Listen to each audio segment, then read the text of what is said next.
सा लगे क्यों हो गया तू बेवफा। আজকে কথা বলবো একজন সফল ডিভোর্স নারীকে নিয়ে।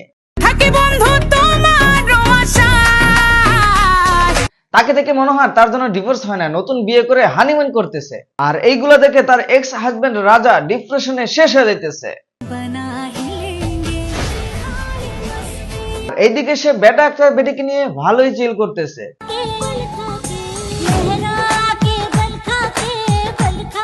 তবে ভাই এটা বেটা নাকি বেডি কিছুই বুঝতেছি না। মায়াবতী রূপবতী যাই হও না কেন, দিন শেষে ওয়েট, আমি বলছি মায়াবতী রূপবতী গুণবতী যাই হোক না কেন দিন শেষে সবারই ডিভোর্স হয়।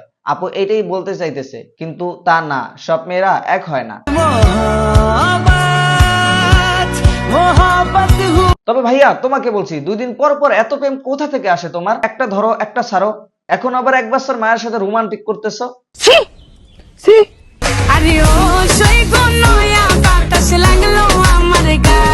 আমি বুঝতেছি না আপু, তোমার কি নয়া নয়া লাগাইতে ভালো লাগে? আরে বাতাসের কথা বলছি।